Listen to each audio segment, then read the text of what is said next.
En janvier 2021, le Togo va commencer par exécuter le budget programme en lieu et place du budget de moyens. Le projet de loi de finances exercice 2021 est en étude en commission à l'Assemblée nationale. Dans cette édition, nous verrons la spécificité de ce budget.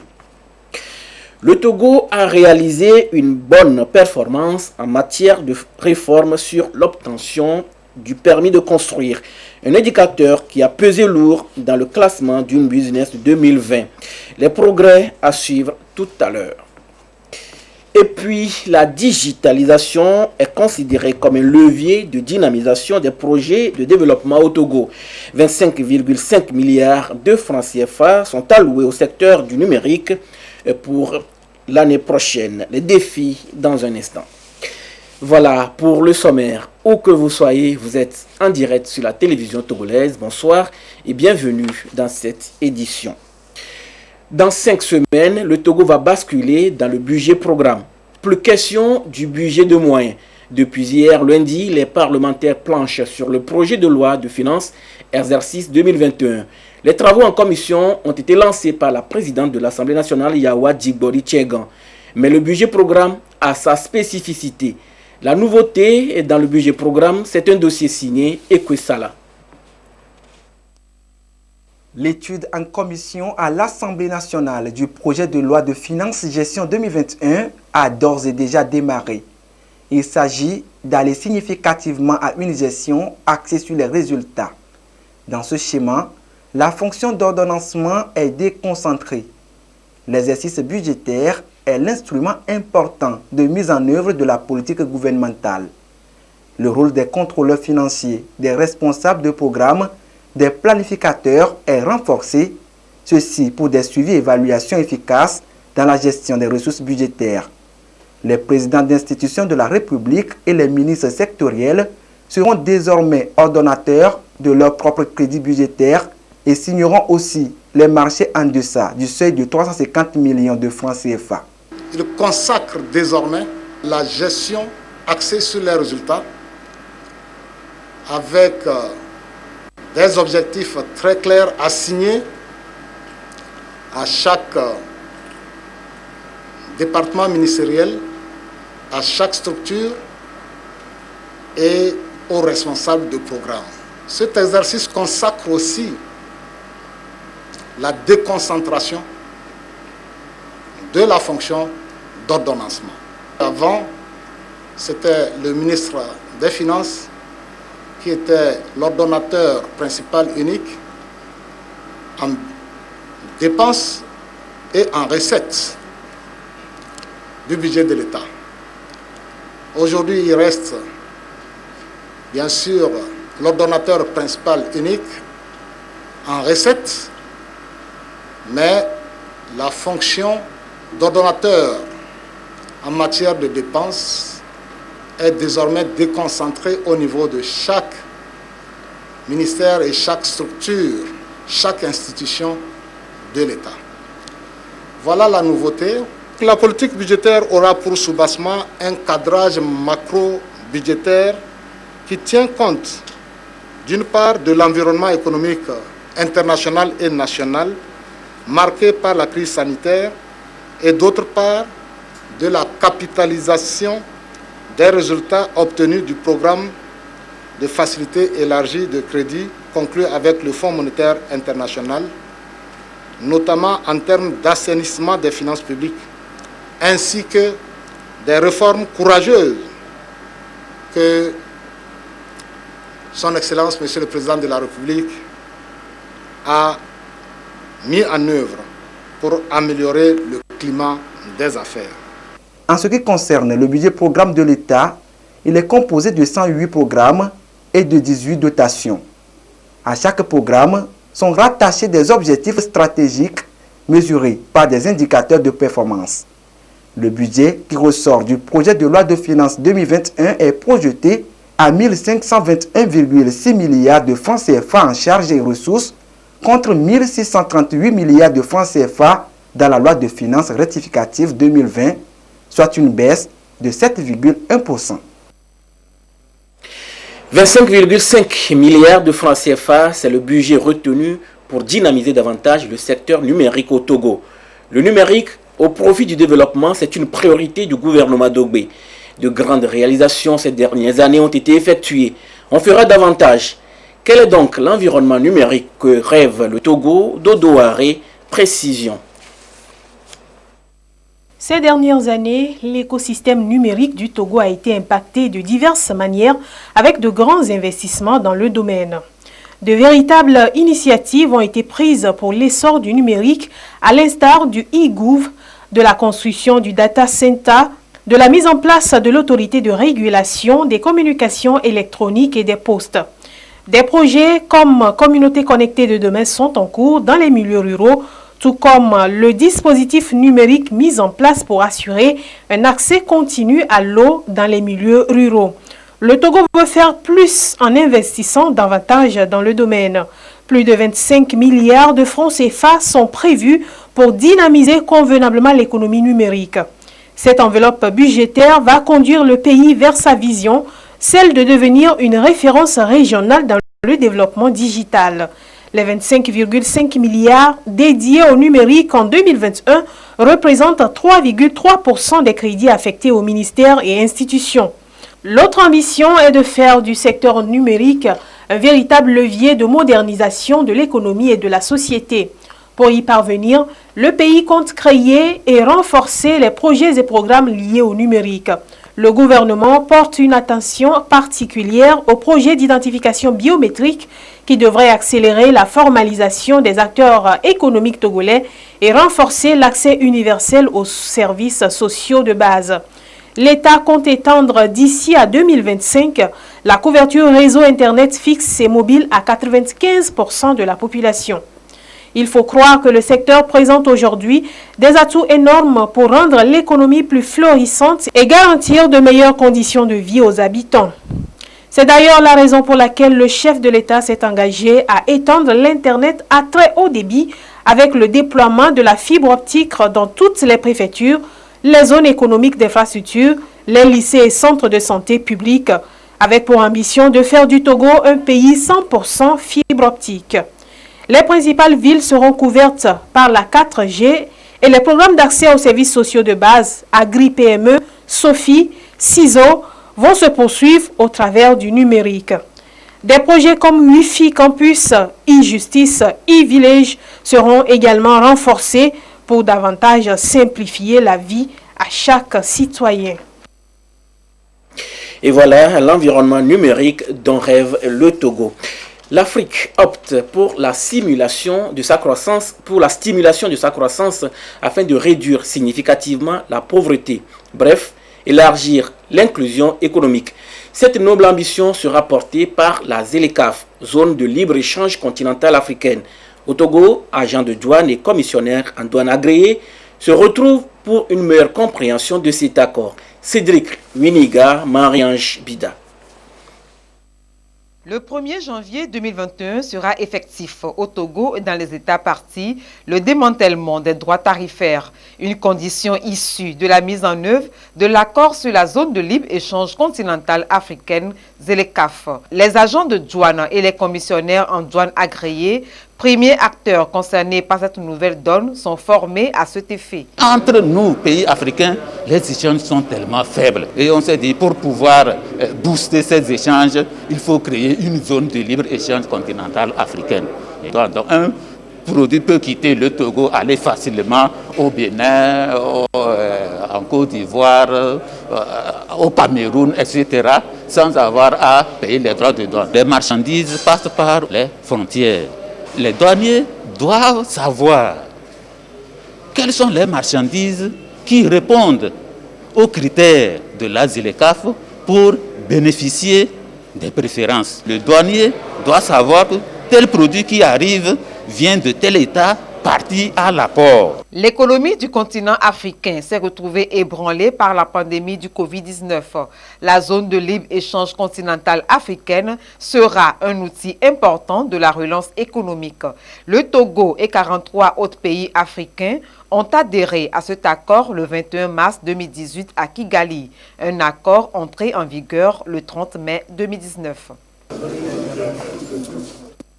L'indicateur permis de construire est l'une des initiatives phares qui ont permis au Togo d'occuper la 97e place sur 190 pays dans le classement Doing Business 2020. Qu'est-ce qui est fait concrètement par le pays dans ce domaine à ce jour? Ekwesala, précision. Il y a 12 mois, la délivrance du plan parcellaire pour une demande de permis de construire se faisait en 90 jours.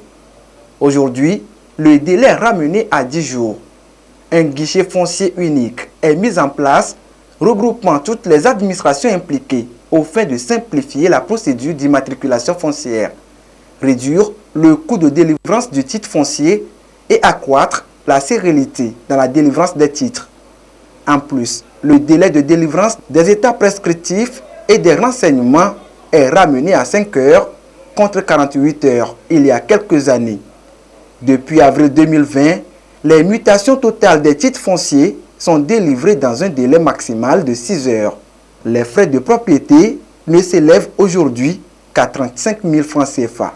Il y a eu beaucoup d'évolutions, il y a eu beaucoup de modernisation. Le coût est beaucoup amoindri parce qu'aujourd'hui, le mètre carré de construction projetée est facturé seulement 100 francs. Aujourd'hui, il n'y a pas de contact entre l'architecte porteur du projet et ceux qui instruisent. Donc, toutes les relations se font en ligne. Même quand il faut payer, vous allez à un guichet unique, payer, vous postez le reçu de paiement en ligne également. Et puis, quand votre permis est prêt, on vous dit que votre permis est prêt, il est signé, vous pouvez envoyer votre planton ou un collaborateur pour retirer ça à la mairie. Au regard de ces multiples réformes, le Togo a progressé de 3,6 points au niveau de l'indicateur permis de construire dans le Doing Business 2020. Le pays a gagné 40 places et occupe la 97e place sur 190 pays. Cette progression est surtout soutenue par la digitalisation de la demande du permis de construire. Suite à ce classement, le Togo a accéléré le pas en réduisant les frais d'établissement du plan parcellaire. On ne parle plus aujourd'hui de 2 tampons. Les émoluments des géomètres relatifs à l'établissement des plans parcellaires ont été revus à la baisse. Grâce au projet de numérisation relancé en 2017, le gouvernement a digitalisé 99,34% des titres fonciers du Togo. La mise en place du guichet foncier unique et du projet de cadastrage ont permis d'initier à partir de mai 2018 la numérisation des plans cadastraux du pays. Depuis janvier 2020, les plans du Grand Lomé ont été digitalisés et sont disponibles sur une base de données.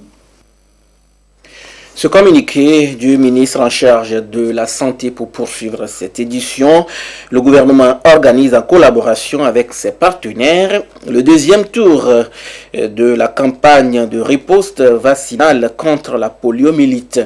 Cette campagne se déroulera du 26 au 29 novembre 2020 dans les régions maritimes et du Grand Lomé, dans le respect strict des mesures barrières. Elle fait suite à la découverte de cas de poliomyélite dans certaines régions du Togo et vise à renforcer davantage l'immunité des enfants de moins de 5 ans contre cette maladie. Ainsi, le premier tour s'est déroulé dans tous les districts de 2 régions du 24 au 27 septembre 2020. Le deuxième tour est prévu du 26 au 29 novembre 2020. Au cours de cette campagne, les vaccinateurs passeront de ménage à ménage pour donner les 2 gouttes du vaccin contre la poliomyélite aux enfants de 0 à 5 ans dans le respect strict des mesures de prévention contre la COVID-19. Le ministre de la Santé, de l'Hygiène publique et de l'accès universel aux soins invite donc les populations des régions Grand Lomé et maritimes à adhérer massivement à cette campagne en faisant vacciner gratuitement les enfants de 0 à 5 ans. Il invite également les populations à réserver un bon accueil aux agents vaccinateurs. La vaccination est donc le seul moyen pour nous protéger contre la poliomyélite. Un communiqué signé par le professeur Moustapha Mijiawa, ministre en charge de la Santé. Projet de développement et de bonne gouvernance minière, les préfets et agents de l'administration des régions maritimes et plateaux se forment sur le cadre de politique de réinstallation des populations. En 2 jours, ils pourront avoir des éléments essentiels devant leur permettre de mieux gérer les plaintes liées au secteur minier. Abilignan Singhi. Un document de 74 pages consacré à la réinstallation volontaire des populations affectées par des problèmes miniers. Préfet, agent de l'administration des régions maritimes et plateaux se l'approprie ici. La formation leur permettra à terme de gérer avec efficacité les plaintes sociales liées aux exploitations minières dans leurs zones respectives. Dans le cadre du projet de développement de gouvernance minière, nous avons entrepris d'abord une évaluation environnementale stratégique du secteur, ce qui a permis de mieux connaître l'ampleur des problèmes et de comment les approcher. Et une manière de les approcher, c'est de mettre en place un cadre de politique de réinstallation volontaire des populations. Et ce cadre a été développé pour tout le secteur minier du Togo. Maintenant, il fallait pouvoir travailler avec les acteurs clés. Réinstallation volontaire, gestion des plaintes minières, le mécanisme est ici lancé. Une volonté du gouvernement togolais. Quand on développe le projet sur une terre donnée, soit on touche à la maison de quelqu'un, soit on touche à la terre de quelqu'un, soit il perd sa maison, ou bien il perd sa terre, ou bien il perd ses biens. Ou bien il y a une restriction, c'est-à-dire le projet l'empêche d'avoir accès à des biens donnés. L'ensemble de ces contraintes réunies, on considère ce qu'on appelle une réinstallation. La compensation a deux formes, soit une compensation en nature ou en espèces. Il peut se faire que quelqu'un pense, à tort ou à raison, qu'on l'a pas bien traité. Et donc pour cela, on met en place un mécanisme pour répondre à ces préoccupations. Le document de référence détermine les principes de la compensation des arrangements organisationnels. Des principes à prendre en compte pour répondre aux besoins des personnes affectées par les activités minières. Direction d'Apan, dans les savanes, et c'est la première étape d'une campagne nationale contre la corruption. Cette campagne est menée par la Haute Autorité de prévention et de lutte contre la corruption et les infractions assimilées à Aplusia. Les membres de la Aplusia vont aussi à travers le territoire disséminer le rapport de l'étude sur la perception et le coût de la corruption au Togo. Tchazimna Baga, précision. La Haute Autorité de prévention et de lutte contre la corruption et les infractions assimilées à Aplusia met en branle ici à Dapaon sa campagne nationale de sensibilisation couplée de dissémination des résultats de l'étude sur la perception et le coût de la corruption au Togo. Elle partage avec les responsables des différents services déconcentrés de l'État et du secteur privé de la région des Savanes le contenu de cette étude réalisée entre décembre 2019 et janvier 2020 dans toutes les préfectures du Togo. Ce rapport a essayé d'identifier les secteurs les plus affectés. Ce rapport servira de premier paire pour l'élaboration de la stratégie nationale de prévention de lutte contre la corruption et les infractions assimilées dans notre pays. Pour la réalisation de cette stratégie, la Aplusia opte pour une démarche participative. La vulgarisation de cette étude vise donc à présenter la photographie de la corruption au Togo afin de recueillir le maximum de contributions et surtout l'adhésion de tous pour son éradication. Nous allons porter le rapport à votre connaissance. Les recommandations, elles viendront de tous les Togolais et ainsi des Togolais de l'intérieur. Les assises ont également abordé la présentation de la Aplusia et la répression de la corruption ainsi que des infractions assimilées. C'est le lieu pour nous de saluer tout le travail qui est fait par cette institution voulue par le chef de l'État et nous promettons accompagner cette autorité dans la lourde et délicate mission qui est la sienne. Celle de lutter efficacement contre la corruption et les infractions assimilées afin de consolider l'attractivité du Togo auprès des investisseurs directs étrangers, mais aussi permettre l'exécution efficiente des projets de développement et partager de façon inclusive et équitable les fruits de la croissance. La tournée va se poursuivre dans les autres régions du Togo. Attention, les éléphants sont des espèces protégées. Il y en a dans certaines de nos forêts, surtout dans le parc national Fazao Malfakassa. Les populations riveraines sont formées sur les différentes techniques simples et non brutales pour refouler les éléphants. Au total, 10 communautés sont impliquées dans cette formation. Désiré Aloy. Le parc national Fazao Malfakassa a des fins agricoles, de sciage de bois, de carbonisation, couplé d'occupation de couloirs, la chasse et autres activités subit une pression entraînant du coup des conflits entre les populations riveraines et les éléphants. Le gouvernement prend conscience de la situation et entend travailler à protéger cette espèce en voie de disparition. Les communautés riveraines du parc vont se familiariser avec les techniques simples de refoulement des éléphants. C'est un bon projet qui est venu à point nommé.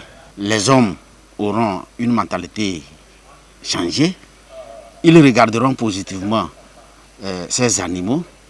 Les animaux, eux aussi, constateront qu'il n'y a plus un comportement violent des humains vers eux et un aménagement entre éléphants et population riveraine. Le gouvernement togolais s'attelle alors à orienter de nouvelles dispositions allant dans le sens de protéger l'environnement et la faune. Ils seront formés sur les techniques d'apiculture et d'élevage de petits ruminants pour qu'ils puissent améliorer les conditions de vie des populations locales et ensuite renforcer les compétences des communautés locales en gestion de l'interface air protégé, périphérie.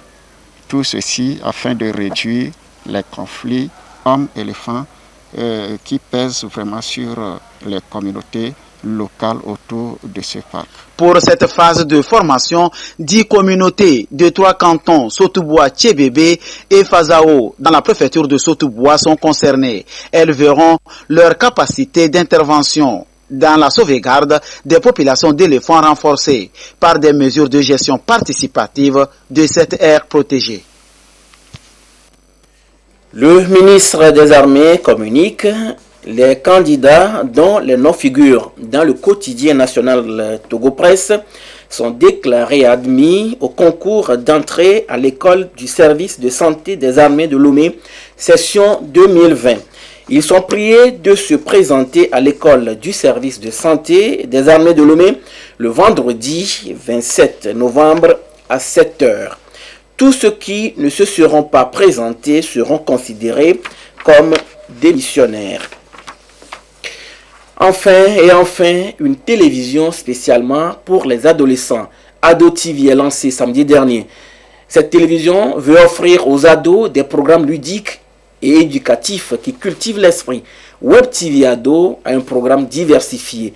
Marie-Thérèse Nabéré et Sonia Amenipo. Des jeunes adolescents dans la peau d'animateurs, de chroniqueurs et même de présentateurs de journaux. Cela se passe sur Ados TV, première chaîne de télévision numérique dédiée aux adolescents du Togo, d'Afrique et de la diaspora. Pour les concernés, c'est une aubaine. Mon rêve, c'est d'être présentatrice d'une émission et là, Ados TV nous a donné l'occasion d'une part de réaliser nos rêves, d'avoir un avant-goût sur demain. Comment préparer les émissions, comment présenter, comment être un peu un ado extraordinaire. Enfin, les ados pourront s'exprimer et tout cela. Donc, Ados TV, déjà, c'est un grand pas pour tous les ados du monde et pour tous les ados d'Afrique. L'adolescence constitue une étape importante dans la vie des jeunes.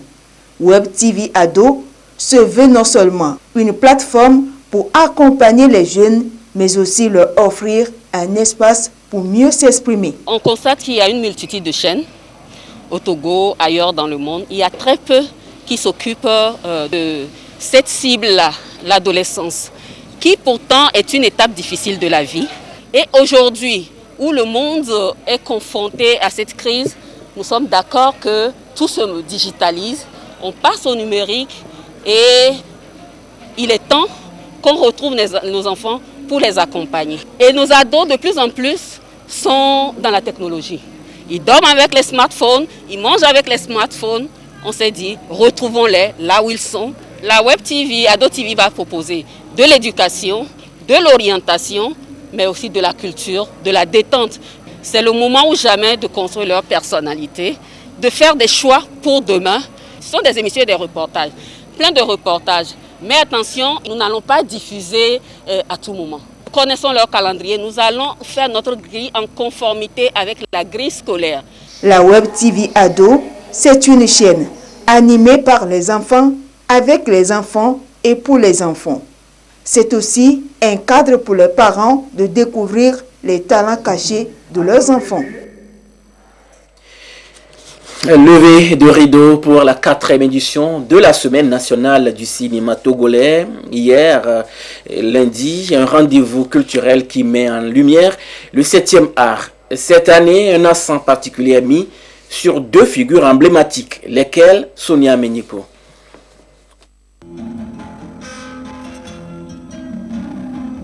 Un film documentaire pour retracer les œuvres cinématographiques de 2 grands pionniers du cinéma togolais, Jacques Do Kokou, photographe cinéaste, et Abalo Kilizou Blaise, cinéaste réalisateur, décédé en 2013. À cette 4e édition de la Semaine nationale du cinéma togolais, ils sont honorés pour le travail abattu dans la promotion du 7e art. C'est très bien que chez soi, on soit récompensé. Je me sens fier. Le travail reste à faire. Tout ce que nous souhaitons, c'est la santé. Nous sommes très réconfortés et très fiers de recevoir cette récompense à titre posthume. Je voulais aussi profiter de l'occasion pour remercier l'État, car mon feu mari s'est débattu depuis les années 73 pour le cinéma togolais. La soirée est également marquée par la projection de 2 films documentaires et de fiction, Vous et Silence brisé, réalisés par de jeunes talents togolais. Je suis convaincu qu'avec cette invention, ton équipe et toi obtiendrez cette fois la bourse. Le ministre de la Culture salue le mérite des pionniers et encourage la jeune génération à plus d'excellence dans le travail. Il y a eu des pionniers qui ont fait un travail énorme dans le silence en matière de cinéma au Togo. Nous pensons qu'il est très important qu'on puisse sortir, pionniers qui n'ont pas eu cette chance-là, qu'on puisse les sortir de l'oubli. Et en même temps, à travers cette cérémonie de reconnaissance de ces talents à ces pionniers, nous encourageons ces aînés qui ont encore de la force et de l'énergie de travailler à continuer à transférer leurs compétences, leur savoir-faire à la jeune génération. Il y a du bon travail qui se fait, donc il suffit que nous puissions aussi commencer par valoriser ces talents chez nous, les accompagner et nous irons très loin. La Semaine nationale du cinéma togolais se veut un rendez-vous culturel qui promeut et célèbre la production locale. Au programme de cette rencontre annuelle, diffusion des productions du cinématographie togolaise, des films fiction, des documentaires, des séries et des films d'animation. La Semaine nationale du cinéma togolais, c'est du 23 au 28 novembre 2020. La situation de la pandémie au nouveau coronavirus au Togo se présente comme suit. Le nombre de cas confirmés est de 2872, 18 nouveaux cas depuis hier. Le nombre de personnes guéries est de 2295, 21 nouveaux guéris depuis hier. Le nombre de cas actifs est donc de 513 et le nombre de décès est de 64. Un communiqué signé par le ministre en charge de la Santé, le professeur Moustapha Miji Yawa. Voilà, ce sera tout pour aujourd'hui. Merci de nous avoir suivis. Restez avec nous sur la TVT La Première. Gardez toujours le sourire, quoi qu'il arrive.